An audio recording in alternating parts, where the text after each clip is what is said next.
Hello, my name is Lucas Fobb. I'm back with another setup video for Hawk Nest hammocks. In this video, we're going to be going over how to set up and properly use the V.3 Hawk Nest all-season hammock tent.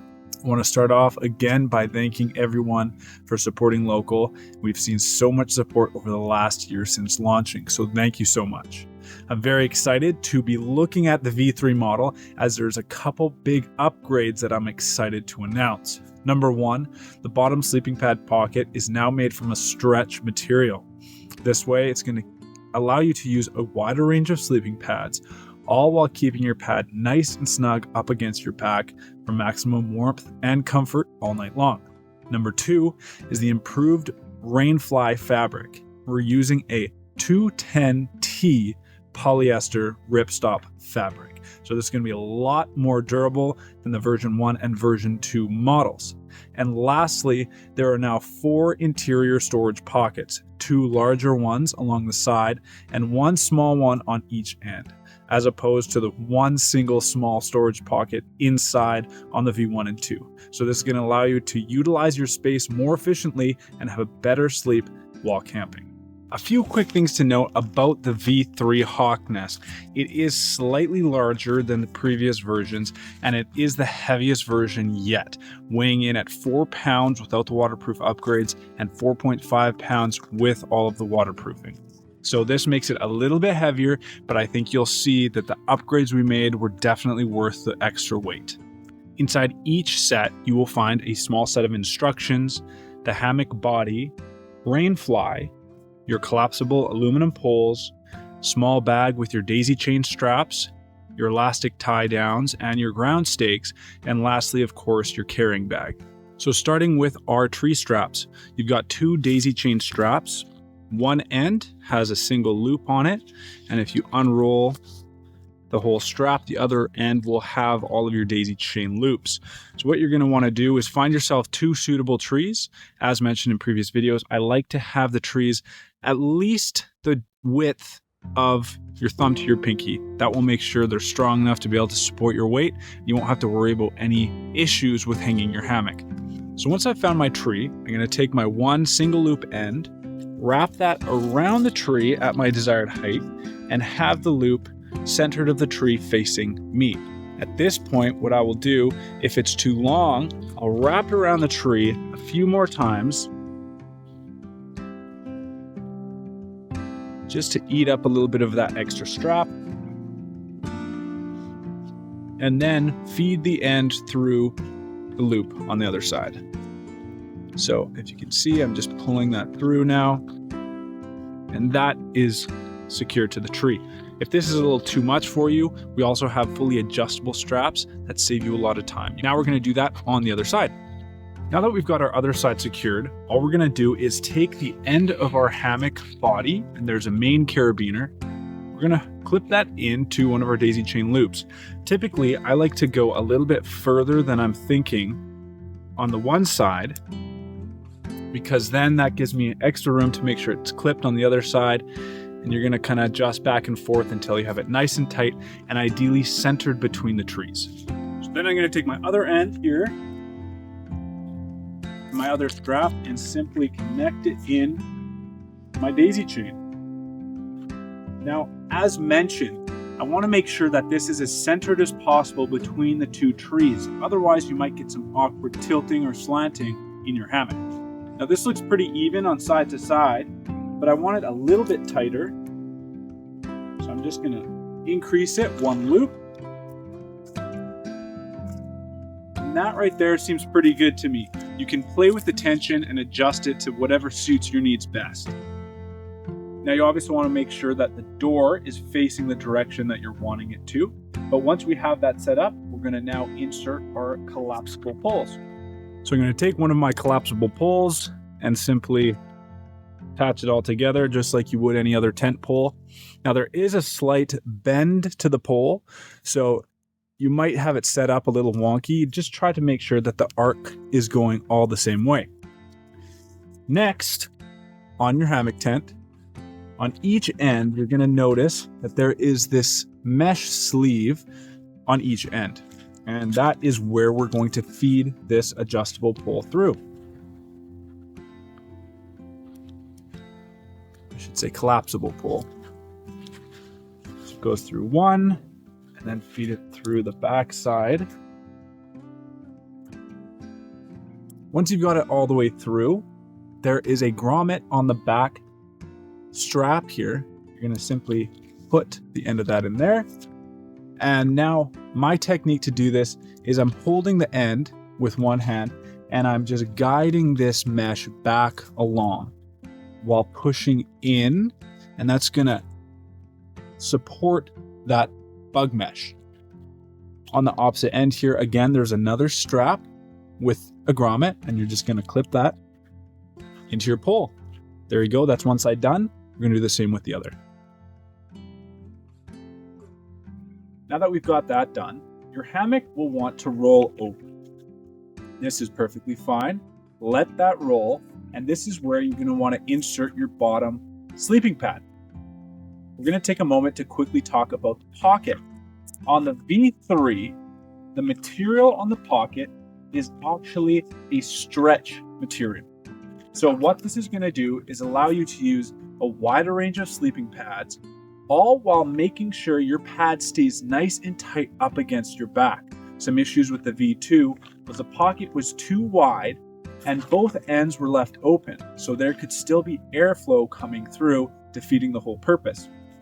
Now, on this V3 pocket, both ends are secured, and again, there's a small overlap. You can feed your pad all the way through here, making sure that it's going to be nice and snug up against your back the whole night, giving you optimal warmth, comfort. Now you've got your sleeping pad in. You're still going to probably notice that it rolls over. You're saying, Lucas, this is really annoying. I don't like that my hammock rolls over. So in the past, V1 and V2, you've had some elastic guy lines that you stake to the ground. Now these were a little difficult to use as you had to tie them on to the bottom of the hammock.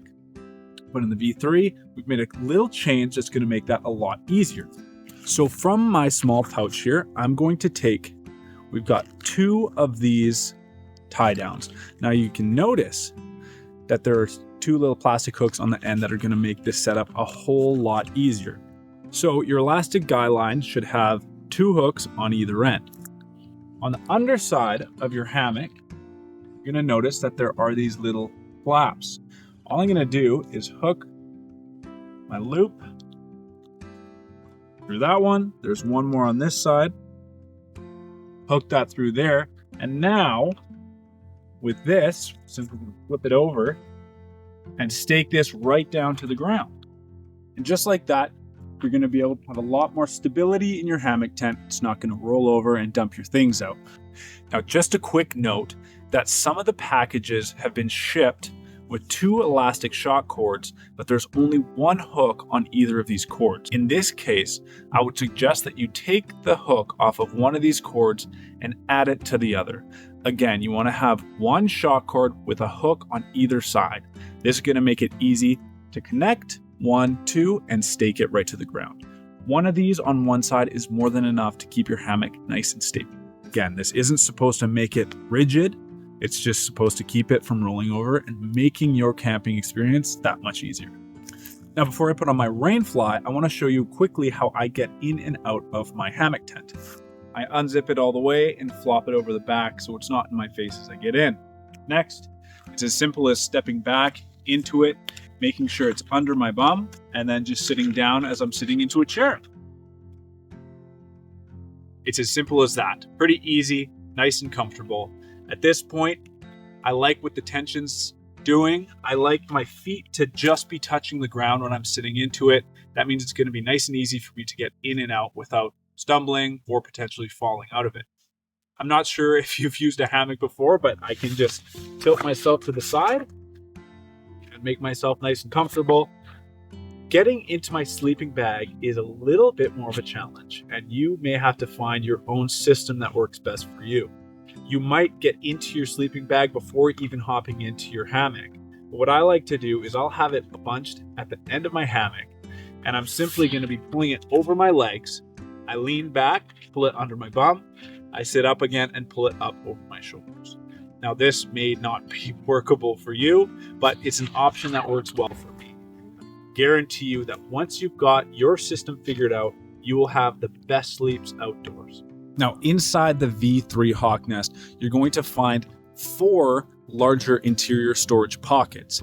This is an upgrade over the one small pocket I had in the V2 and 1 models. So, as you can see,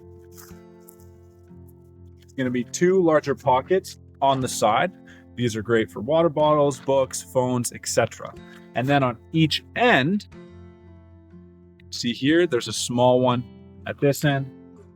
There's a small one down here as well that you might not be able to see. This is good, again, for phones, whatever you want to have close and easily accessible, like a headlamp, for example. There's also 2 small hooks on top if you decide you want to hang anything, again, like a headlamp would work well there. So now we're going to go ahead and set up our Rainfly. Now on the V3, the Rainfly fabric has been upgraded to a 210T ripstop polyester. So this is going to be a lot more durable than the 20D ripstop nylon that we're using on the V2 and the V1. Start by opening it up. Now the logo will always go to the right of the hammock.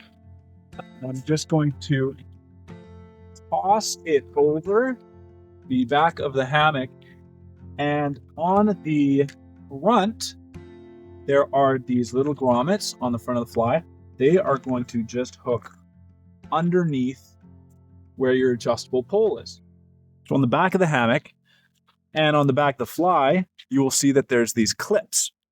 And I mean, it's pretty self-explanatory. You clip it into the back, and this is where you're going to cinch it up nice and tight. You don't want to overdo it, but it's nice to have it pulled snug. We're going to do that to the other side. Now we're going to come to either end of the Rainfly. We've got our front and back secure, and on the end, there is adjustable strap with a shock cord and a small little carabiner. This is simply going to be hooked. I like to do it 1 or 2 daisy chain loops higher than my hammock body. In this case, I'm going to loosen it off just a little bit. Hook it above. Next loop. Just like that. So this is very important to have nice and tight.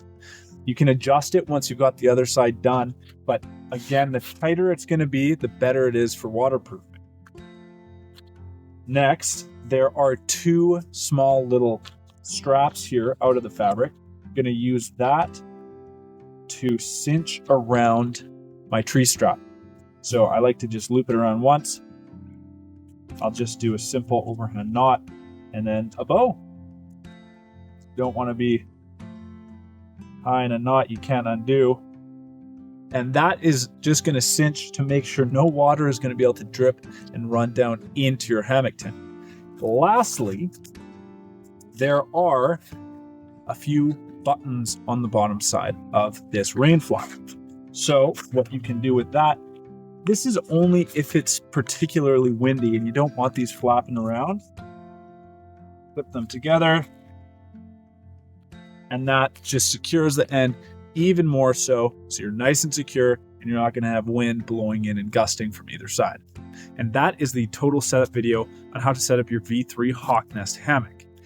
Now I quickly also want to show how I set down and pack up my Hawk Nest hammock. This is going to be the same in previous videos, but stay tuned if you haven't already seen how to do that. And at the end of this video, I'm also going to show you how to set this up on the ground if you don't have suitable trees. So first things first, I'm going to walk us through. I'm going to take off the Rainfly in reverse order that we put it on, and I like to put it in the sleeping pad pocket.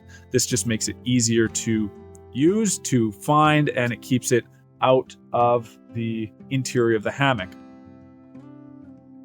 Next, we're going to take out our poles.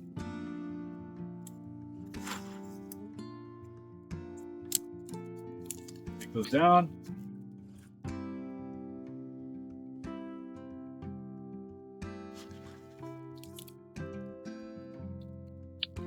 These up.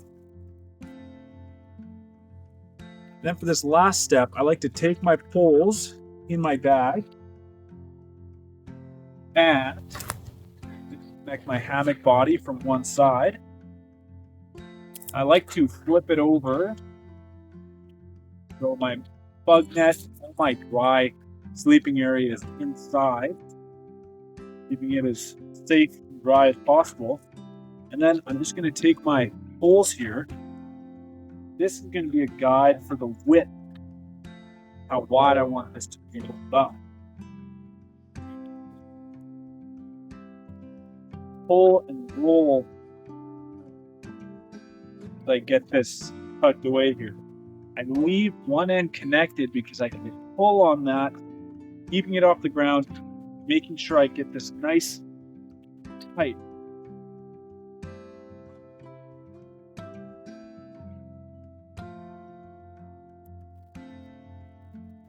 Do that all the way to the end, and the last couple rolls, really like pull it tight.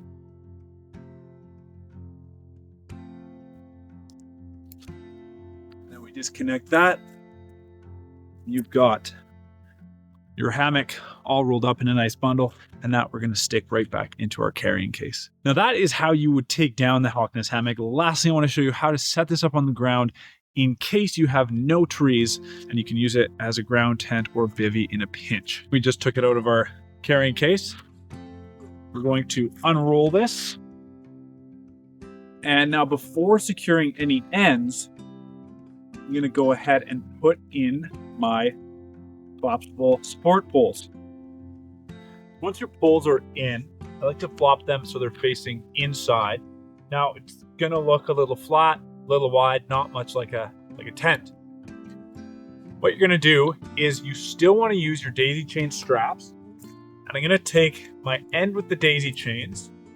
I'm going to hook the furthest loop onto the end of my hammock, and then probably 3 or 4 loops further is where I'm going to stake the end.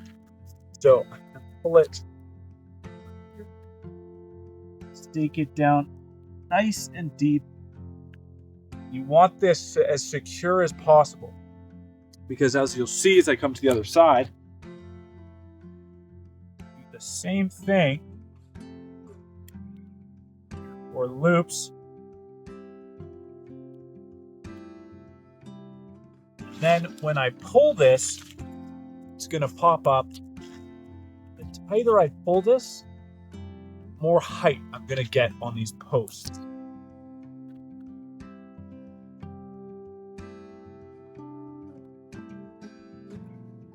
So there is the hammock set up on the ground. Again, the tighter that you pull this, more these poles are going to be pulled together, the more height you're going to get. So you can adjust that to see what works best for you. And then putting on the Rainfly is the same as setting it up in the trees. Again, you're going to want to make sure to clip it on either end, a loop or 2 past the end of the hammock, just to make sure you have extra room to cinch it up nice and tight.